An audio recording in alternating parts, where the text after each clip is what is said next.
Slow down, all the way down to here, to this moment, to this breath. Let everything that is not this moment be where it is. In the past where it happened, or in the future where it will happen, or in the ongoing story that the mind tells about both. Let all of that be there, in its place, while you are here, in this place, for just this window of time. Take a breath, the kind that reaches. Stay. I want to talk to you about your past, not to examine it or to process it or to work through the specific things it contains. I want to talk to you about the relationship between your past and the truth of who you are. About whether those two things are the same, which most people treat as if they are, or whether they are different, which is what I want to show you. You have a history. Everyone does. A specific, particular, detailed history of things that happened. Things that were done and things that were not done. Things that were said and things that were never said. Things that were given and things that were withheld. Things you chose and things that were chosen for you without your input. A long, complex, mixed record of the life you have lived from the beginning to now. And you carry that history. Of course you do. It would be strange if you didn't. The history shaped things. Shaped your nervous system, your relational patterns, your beliefs about what is safe and what is not, your assumptions about what life is and what it will continue to be, your sense of who you are and what you are capable of and what you are worth and what is available to you. The history did real work on you. I am not asking you to pretend it didn't. But here is the question I want to put to you slowly and carefully, because it is more important than it might initially appear. Are you your history? Is what happened to you and through you and around you the same thing as what you are? Is the record of the past the same thing as the nature of the present self?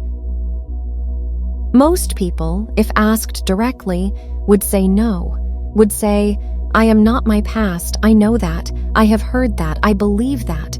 But most people, if you watched the way they actually move through their lives, the way they make decisions, the way they assess possibilities, the way they talk about themselves when they are honest, are living as if the answer is yes, as if the past is the primary evidence for what they are, as if the record of what has happened is the most accurate available information about who they currently are and what they are currently capable of.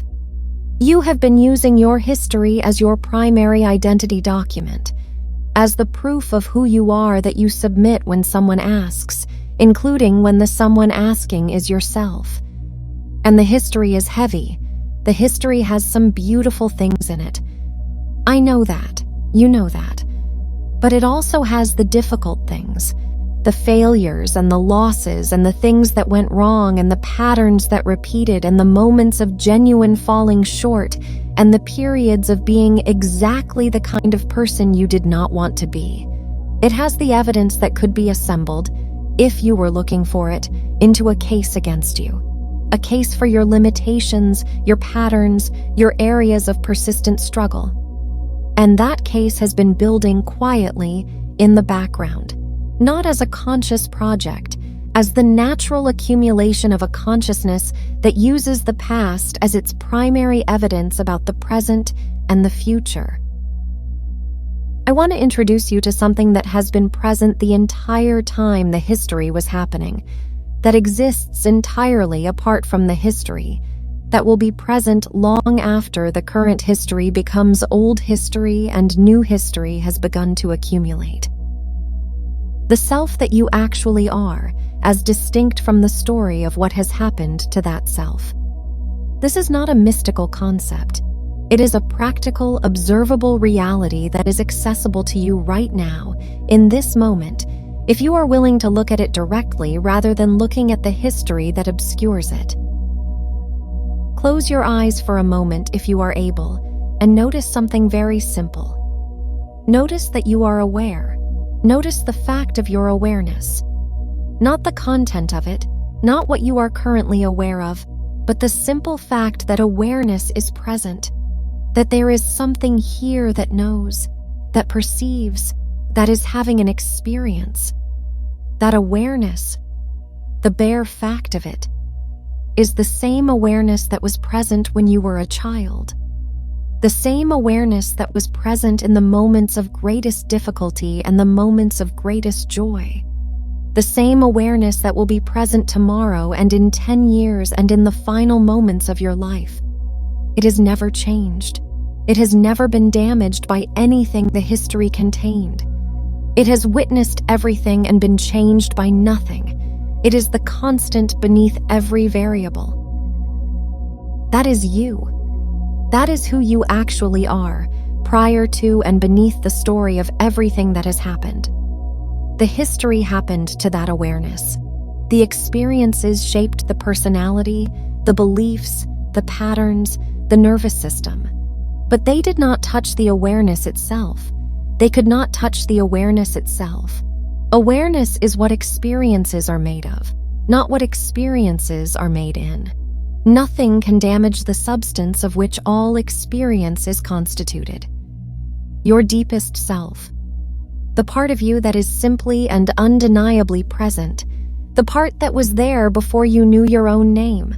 The part that will be there when every story you have ever told about yourself has been revised and released. That self is not defined by your history. It cannot be defined by your history. It is the one who lived the history, not the history itself.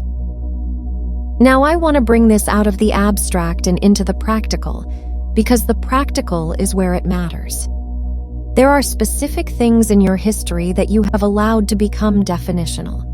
Specific events or patterns or periods that you have taken as evidence of something fixed about who you are. Something that is simply your way, your limitation, your pattern.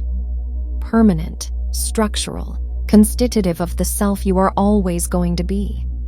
Maybe it is a way of behaving in relationships that has repeated enough times to feel like character. Maybe it is a financial pattern that has persisted long enough to feel like destiny.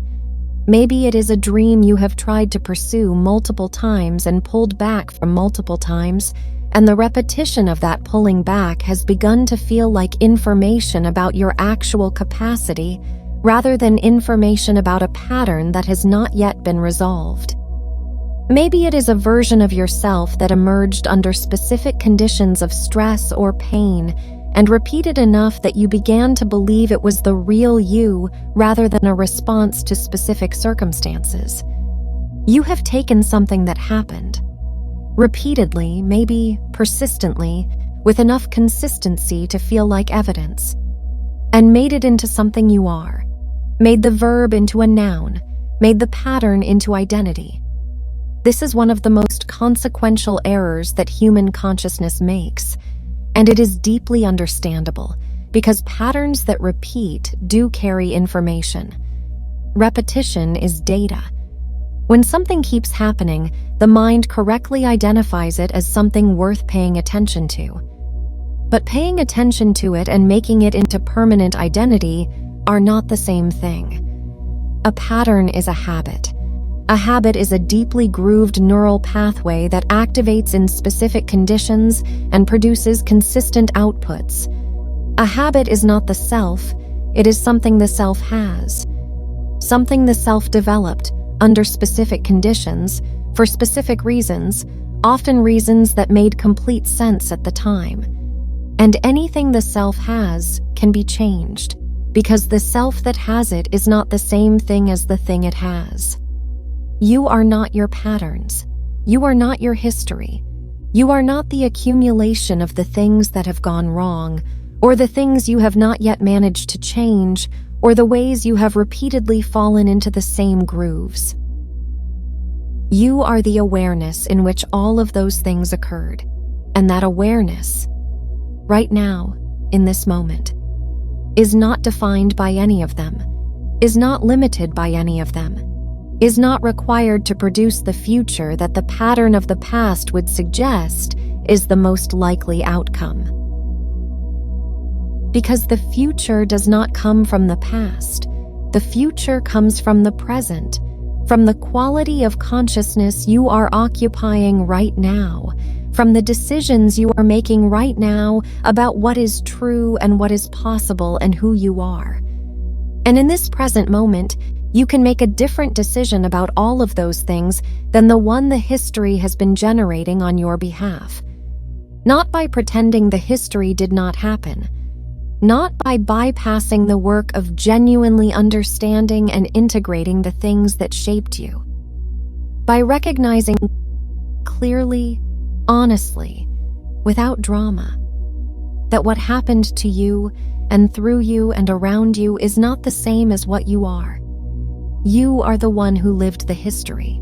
You are the awareness that witnessed every moment of it, that is still here, that has survived all of it intact in the ways that matter most, that is present right now in a moment that does not yet exist in the history, that does not have to repeat the history, that has the capacity, in this moment, to be the self that is prior to the story rather than the self that is produced by it. Feel that capacity right now, not as an aspiration but as a present reality, the capacity of the awareness that you are to meet this moment fresh. Without the weight of the history as your primary identity, without the case against you that the difficult parts of the record could construct. What would you do, right now, if you were not the sum of your history? If you were the awareness that lived the history but is not defined by it? If the pattern was just a pattern? Something you had, something that was real, something that is available to be understood and changed, rather than something you are. Who would you be in the next 5 minutes, in the next decision, in the next moment of facing something that the history says you handle in a specific way? You do not have to carry the history forward as your identity. You are allowed to carry it forward as information, as something you know about yourself, something you understand, something you are working with. While being in this present moment, the self that is prior to and beneath all of it. The fresh self, the present self, the awareness that has survived everything and been diminished by nothing and is here, right now, in full capacity, ready to meet the future from the most honest and most current version of what it actually is. Not the history, the present. Not the story of what happened, the reality of what is. Not what the past says you are. What you actually are right now, prior to and beneath everything that has happened. That is the real you, and it is here, completely intact, completely present, completely free.